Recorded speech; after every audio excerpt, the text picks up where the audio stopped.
toyoka ba kombo ebangisaka elengisaka epesa lobi côté toyoka ba kombo ya Nicodème docteur de la loi mais bakutanaki na docteur venu d'en haut akoka kité et la kisi ba kombo ebelo yoka ebangisa yo elengisa yo mais pesa lobi côté mais le seul combo unique eza kombo ya Nzamba Lola kombo ya Yesu Masia ndeko bikisa yo na ngai.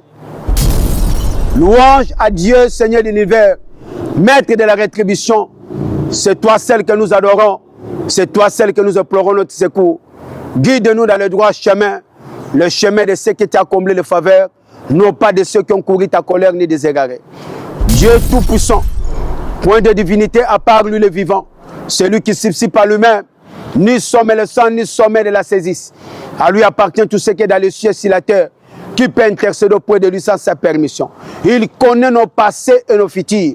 Sa science embrasse ce qu'il veut. Son trône déborde le ciel et la terre, dont la garde n'écoute aucune peine. Tu es le très haut et le très grand.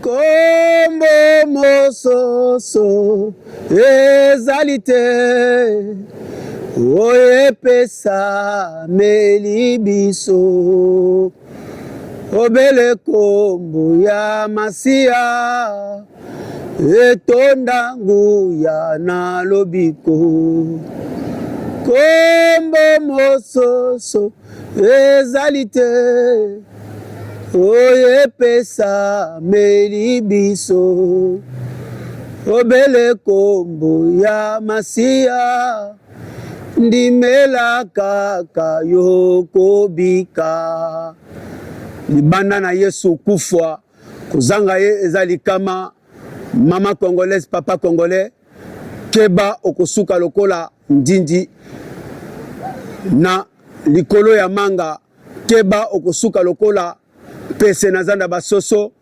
keba okosuka lokola café ya matanga mutunjoso amela. Votre humble serviteur et le messager, Galates 4:16, à cause de la vérité on devient l'ennemi. 2026 tomonani lisusu ngana bino par la grâce ya Nzambe parce que 2025 ezalaki année ya bitumba au pesi mbwambo aboyi mais to koti 2026 c'est rien que par la grâce ya Nzambe. Avec le bras poussé de l'Éternel, Pharaon a signé Kokoya, Hérode a Kweyi, Jéricho a Kweyi, Totelemi Tozali Balongi. Les lelo ko interpellé, ba maman congolaise, na ba papa congolais, bana ya Nzambe. Parce que Satan a zappé na bana oyaye, Nzambe a zappé na bana oyaye. Mais, toye kolobe na 2026, c'est que, eza année à kolelate, il y a une déclaration, il y a une proclamation, il y a une prophétisation pour la liberté na yo na bomo na yo na domaine nyonso. Il y a année à miracle, année à prodige, année à témoignage, vouloir ou pas dans le monde à ténèbres. Tokobanga mutu mokote, oya zakati na biso azamakasi koleka oya zanakata mokili. Il y a année oyo gloire ya Nzambe se manifester.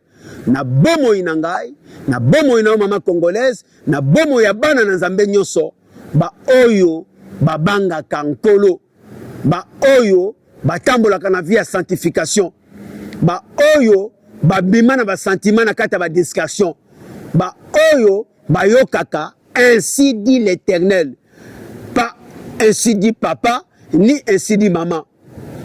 Alors constate au sali ezanini. Maman congolaise, papa congolais, partagez émission, likez, commentez.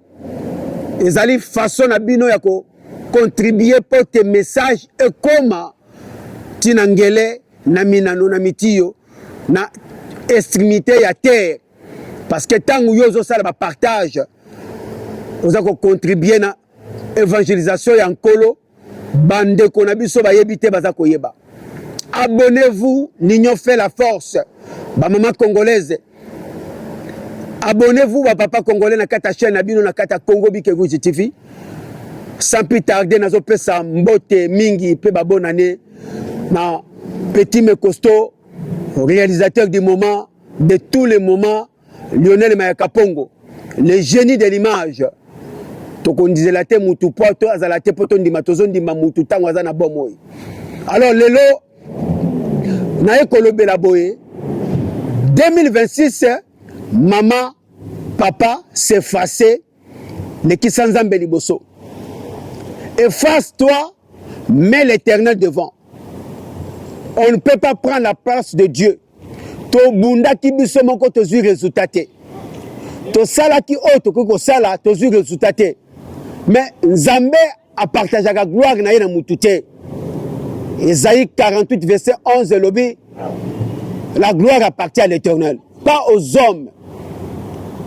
Alors maman congolaise, Oleli, Kolela, et puis ça a résultat mon côté. Au contraire, ceux qui te kolela, il faut te lela masumu na biso.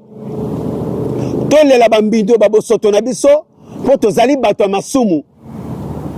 To bota makabana na Nzambe te, mais to koma kabana na Nzambe, to zoyokola perfection kati na nkolo, to zoyokola ndenge nini ya koboma sentiment, ndenge nini ya koboma discussion, ndenge nini ya ko pratiquer parole ya Nzambe. Parole ya Nzambe ezaka ko fungola te ni kotanga. Parole ya Nzambe ezali ko mettre yango na pratique. Nzambe alingaka obéissance. Ngai na yo tokoko za expérience, ancienneté na makambo tali spirituel. Mais Nzambe atalaka yango te.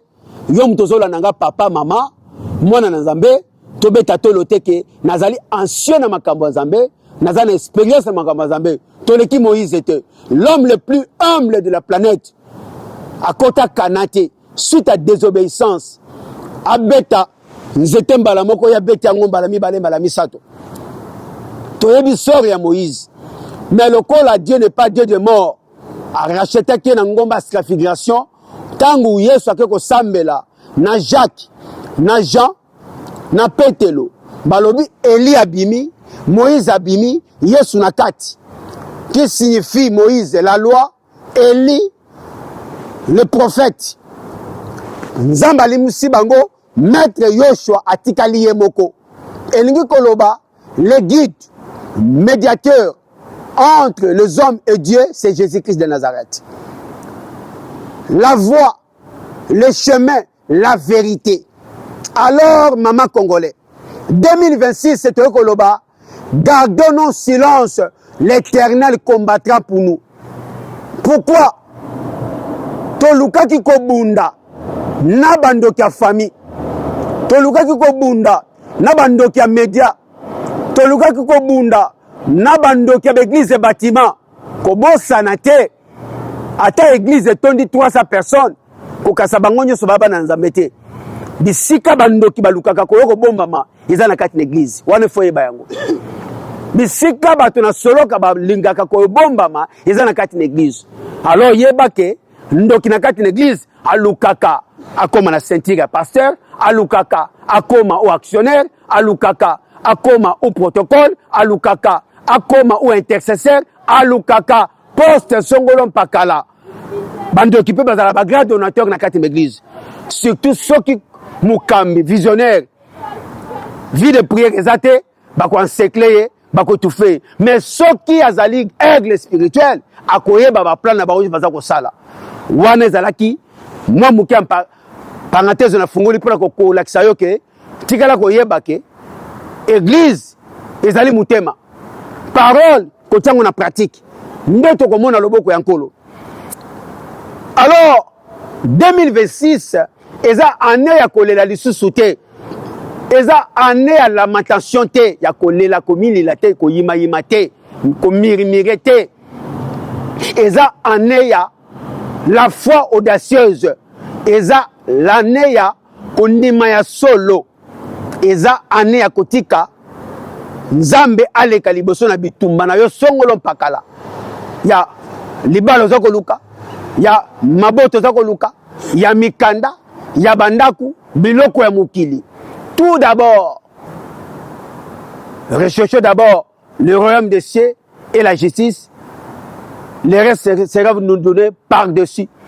To lukananu ki bokonza likolo, oyo etikali ekopesela biso lokola matabisi.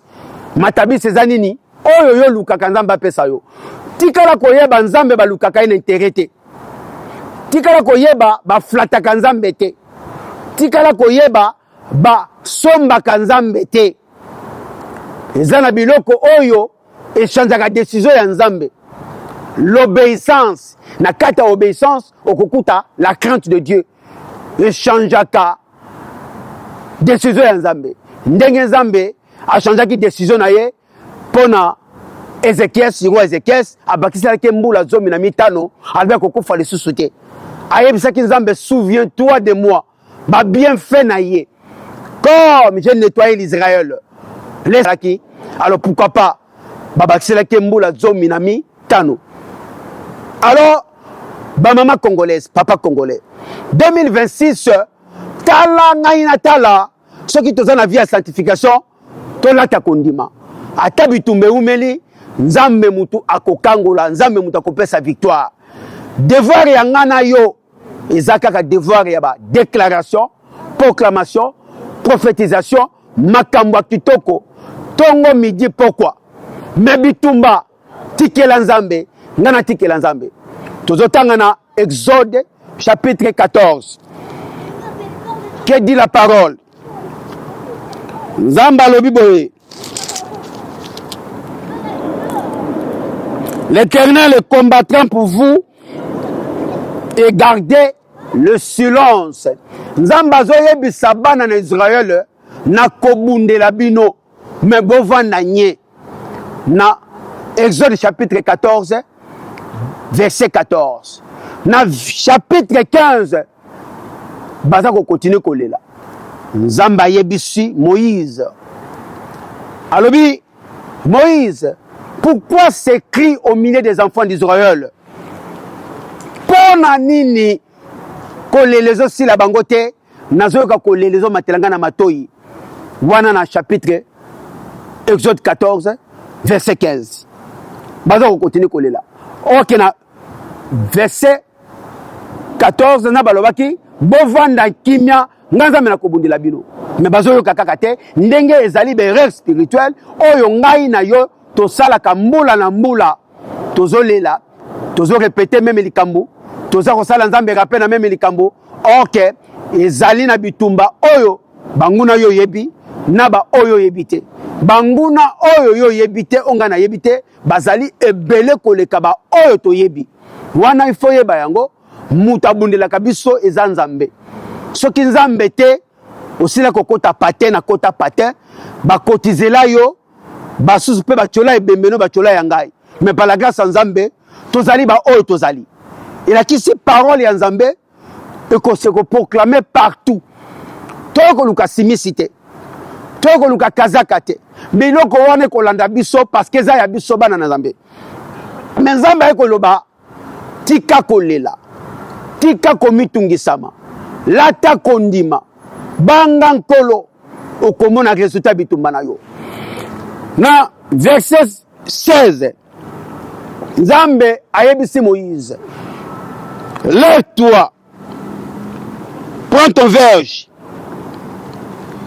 dans ta main, frappe dans la mer et la mer devient sec. Bokoye banakoleka telema simba nzete na yo kwe kabula mai na kosala nzela na kati nebale bokoleka na bana Israël. Elingi koloba ke maman congolaise papa congolais soki nzambe asalaki nzela na kati ya mer rouge malgré les tempêtes malgré le vent, souvenez-nous bazalaki na kati ya bwatu Yesu azolala ba porte ba disciple bazolela nous sommes morts sauve-nous maître. Mais le maître, celui qui maîtrise toute la situation, il dormait en se réveillant Yesu agangi, tais-toi, silence. Le vent et les tempêtes se sont calmés tout de suite. Et là, qui dit que autorité à parole, tout a été créé par la parole, que la parole, c'est Dieu. Que la lumière soit, que la lumière fît. Et outi na muloko ya nzambe. Et lingi koloba, tempête se calme na kata boatu, bakufa te. Yesu ayebisi bango, batu ya kondima moke. Et lingi koloba awa, bando bandi kolela, bambula na leli bambula na situation songolo pakala. Ils ont changé te. Nzamba lobi, changer façon ya kosambela. Ngai na changer façon ya kosambela. Toti ke la nzambe bitumba, tozonga sima. Mais à ne pas fermer notre bouche.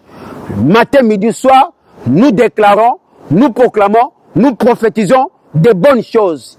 Année à miracle, année à prodige, année à témoignage, année à gloire et nzambe se manifester. Moukoloni ninga na ko témoigner, moukoloni na ko témoigner, moukoloni ni kinga na ko témoigner, to mesani koyoka kaka ba témoignage ya batu mosusu. Pourquoi pas biso? Nzambe na biso salaka te, to bia salaka.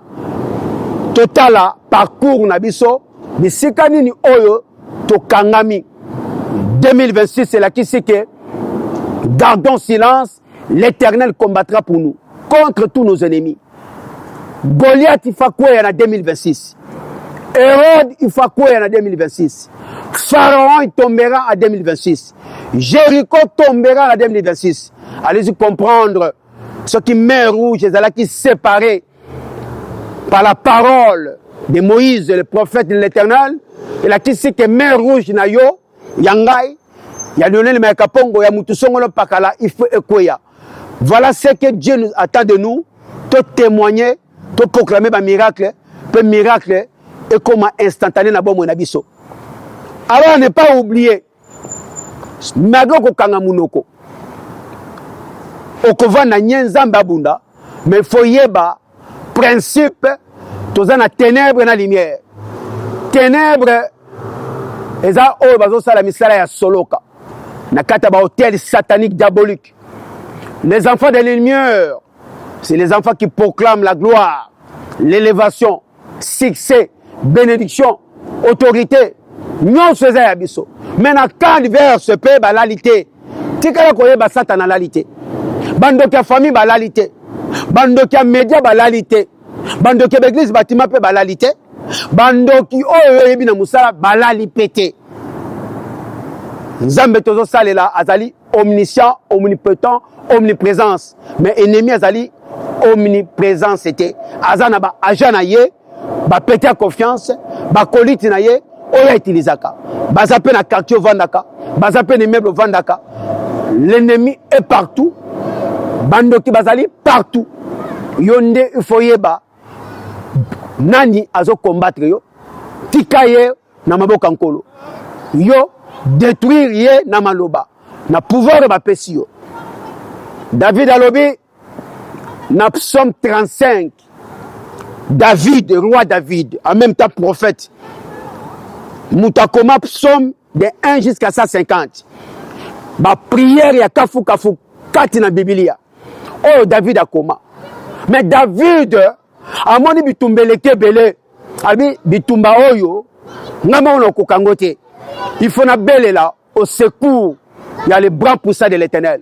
Qui peut résister devant les bras poussés de l'Éternel? Personne. Qui peut se poser devant la volonté de Dieu? Si Dieu a dit qu'on délivre yo maman, papa, mutute. Et ça la magicien à famille. Alors la kanakata cercueil. Et ça la magicien balia comme matière fécale. Ezala ba magicien baliaka misuni ya bato. Ezala ba ndoke ba melaka makila bato bango baboya vitalo. Ezala ba oyo bakena ko kolala na ba cimetière na bakunda pour ko pratiquer divination, pour ko comprendre l'avenir ya bato, pour ko pratiquer esprit de mort, pour ko évoquer les morts, ko sala nécromancie. Yesu aleki bango na makasi, soko tambola kana sanctification, ozana foi, ko déplacer ba montagne, maman congolaise, miracle zakaka ke. La foi audacieuse, la vie à sanctification, la crainte de Dieu et tout comme on a le beau kankolo. Ce qui n'a nos vies à sanctification égalité, pondi mezalité vie ya kobanga bandoki ya famille kozala. Ok, nous n'avons pas reçu l'esprit de timide, mais l'esprit de sang-froid. Pourquoi bandoki ya famille zobanga bango? Pourquoi? David alobinini na Psaume 35 tokotanga oyoka. Awa David mutaza koloba. David alobinini. David alobi Psaume 35 premier verset. L'Éternel a Nzambe liboso. Ngai yo tozwa place ya Nzambe. Ok, Dieu ne partage pas sa gloire.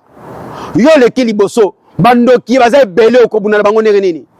Tango yo ngozwa place ya Nzambe bitumezo umela. David alobi l'Éternel combat ceux qui me combattent. Nzambe bundisa baoyo babundisaka ngai. Empare-toi du petit et des grands boucliers. Zwa mukolo mwana muke mpaka mungali. Wana droit David mutaza koloba. Nzamba lola. Zwa mopanga na yo. Kongo epasola. Epasola. Likonga na yo. Etuba. Baoyo nyonso batelemelaka. Bomo ina ngai ya mwasi na bana na ngai. David, roi David azobimisa munoko na ye. Azui place ya Nzambe te. Oyo nga na yo tozwa. Moyo to mona loboka nkolo ezate. 2026 tia Nzambe liboso. Nde oye na maloba ya Nzambe okomona bikamwa na etambola kobanga nkolo. Brandis la lance de javelot contre tous mes persécuteurs. Dites à mon âme, tu es mon sali. Qu'il soit honteux dessus tout ce qui envers ma vie. Bayo qui sa masoni. Ba comme ba semba bilokota. Ba baza ko lukangana kota na mabele. Bango moko ba kokota. Qu'ils y tombent dans leur propre trou. Alors je citerai du jour à l'Éternel. Je dirai qui peut faire mieux comme toi. Délivre les malheureux et les pauvres de celui qui les dépouille. Des faux témoins s'élèvent. Ils nous interrogent sur les effets que nous ignorons. Ils nous rendent le mal pour le bien. Bayo ki samasoni. Bayo baza kofunda nga tongo midi pokwa. Na mikili ya soloka. Bayo bazmema foto na ngai. Bayo bakotisa molimo na nga na kati ya nzungu kindoki. Bayo bavokaka kombo na nga na talatala kindoki. Talatala wane pasuka. Nzungu na bango batia bato ya famille, bakanga bato ya famille, bakanga mabota, bakanga santé, bakanga mayele, bakanga nyonso oyo yebi, batia yango na kati ya nzungu ya famille ya kindoki. Chef de famille mutakengela kango. Nzungu wana epasuka na poko wana lelo panda na za koteya. Kake na Nzambe ebima na munoko na yo ekelo kupanza nzungu ya famille oyo ekanga bato nyonso na kati ya kibondoki. Talatala ya kindoki oyo babelelaka kombo na yo mambweni, mampasi, Daniel, qui que ce soit, talatala ne pasuka. Bango moko babima na kati ya talatala mbula oyo yebisa Nzambe aleka liboso po otato la kombo na ye. Salave yebisa Nzambe nini okosala soki omoni loboko ya nkolo batalisike tango batosaki ebale katanaki esechaki banezeli balekaki ba Egyptien wana balimwaki elingi koloba 2026 mama congolaise oyo etungisaka yo ife sila papa oyo etungisaka yo ife sila eza année ya témoignage tane oyo yo po telemi okoko témoigner loboko ya nkolo. Voilà oyo toningaki kolobela bino na pokwa na lelo. Voilà oyo tonga kotalisa bino 2026 kabwana na mutu nyonso aya na buyi na yo omoni kino depuis aya nyonso yo ekufi soki vi de prière kabwana na ye. 2026 mobali nyonso akoya azali responsable bengane na kati ya vi na yo. Mobali te yo mutu akobokola mobali mama. Mobali mutu akobokola yo mama. Ko changer na tiri ya Nzambe te. Soko lingo zo place ya Nzambe okonyoka. 2026 tika mobali ya batu, tika mwasi ya batu okomona loboko ya nkolo. 2026 uzana nyongo ya mutu futa. Banga makambo ebanga yo. 2026 soko kabakate longwa na maboko makasi. La main qui donne, c'est la main qui reçoit. wana bato nali falasa bato balobi bakosi pete 2026 soko kabaka muke yekola ko kaba ebele po eyela yo 2026 boma sentiment boma discrétion zala mwasi ya losambo tongo midi pourquoi zala mwasi ya méditation ya parole kotiango na kata misala soki yo telemi ndako ne ko telema mama congolaise soki yo telemi bana na ba ko telema tikala ko yeba soki bakoki yo te bakolanda mobali na yo so bakoki mobali na yo te bakolanda bana na yo alors soki yo na mobali botelemi bana na bino bazali sous couverture spirituelle ya bino baboti soki bino baboti bo croiser les bras mukili nature ete ya biso na bino soso ya mwasi soki kombe aleli mwana moko akomaka mayele misure komaka likolo azotala bakombe aboyi balele su mwana soki bino papa mama boboyi vie de prière yeba bo exposer bana na bino na bandoki ya famille bo exposer bango na bandoki ya quartier bo exposer bango na bandoki ya école bo exposer bango na bandoki ya église de bâtiment bo exposer bango na ba sorcier nyo baza kotambola na mukili. Par contre ata bana na bino vie de prière na bango za muke soki bino vie de prière na bobangi ya Nzambe za ebele bana na bino babombami na se mapapu na bino ndenge soso abombaka bana na se na mapapu na ye ata mbule ezonoka mama ya soso animi apola me bana na ye bapola te. Voilà autre tobisa bino yango wana pesa eloko ozwa eloko pièce contre pièce. Donne l'éternel l'obéissance, la crainte, la sanctification.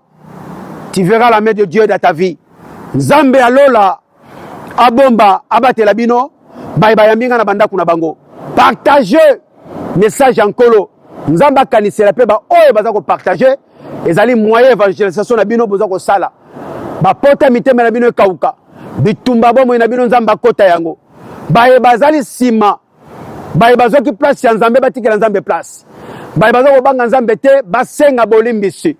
Il est là en colère, compatissant, riche en beauté. Akokitsa mawane na kata bongo ya moko na moko. Ba orgueilleux. Si le temps ya komi kitisa. Ndenge. Des Chroniques 7:14 et lobby. Si mon peuple qui porte mon nom s'est humilié, ils m'évoquent, ils abandonnent leur mauvaise voie. Moi l'Éternel, je les pardonnerai leurs péchés et je les rirai dans leur pays. Soki ba oyo ba beti tolo bana na Nzambe ba yoki mongongo na ngai ba mikitisi ba kaboni na bambindo bosoto ba bimi na bekobo nako limbisa masumu na bango nako kangola bango. La vie de péché c'est la mort. Bomo ya masumu ememaka maladi na kati ya nzoto. Totanga na Deutéronome 28 bokoyoka ba maladi ebeleza ya bandokite Yesaya etamboli ya mabe. Nzambe patindi hémorroïde, Nzambe patindi cancer, Nzambe patindi ba maladie oyebi suite à masumu yanga na yo. Mais le temps 2026 répandons-nous sincèrement pour na koboko comme na loboko yankolo. Merci to comme le nomba la sima. Abonnez-vous, partagez, likez, commentez parce que union fait la force. Bana na Nzambe bolakisa identité na bino, o ezali chaîne na bino, o ezali serviteur na bino. Soki bosungite nani akosunga. Votre avocat des femmes, l'ava des oubliés, le messager Galates 4:16, à cause de la vérité, on devient l'ennemi. Na pesi bambote mingi na mama kitalatala, ma bienheureuse, mama yabana, ni pa ozali nzamba lola bomba batela yo. Na pesi babakouk, nyoso partout na monde atier bambote. Na pesi ba révolutionnaire spirituel nyoso, bisika bazali bambote. Nzamba lola visiter bino.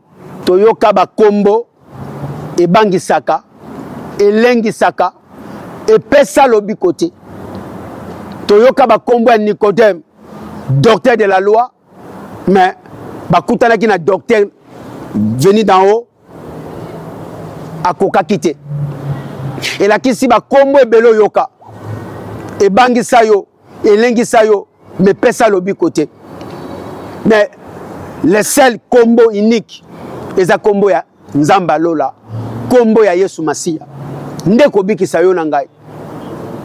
Louange à Dieu Seigneur de l'univers, maître de la rétribution. C'est toi celle que nous adorons, c'est toi celle que nous implorons notre secours. Guide-nous dans le droit chemin, le chemin de ceux qui t'ont comblé les faveurs, non pas de ceux qui ont couru ta colère ni des égarés. Dieu tout-puissant, point de divinité à part lui le vivant, celui qui subsiste par lui-même, ni sommet le sang, ni sommet de la saisisse. À lui appartient tout ce qui est dans les cieux et sur la terre, qui peut intercéder auprès de lui sans sa permission. Il connaît nos passés et nos futurs. Sa science embrasse ce qu'il veut. Son trône déborde le ciel et la terre, dont la garde n'écoute aucune peine. Tu es le très haut et le très grand. Tokomi na bino mbala sima. Bye. Nzambalo la bomba bino.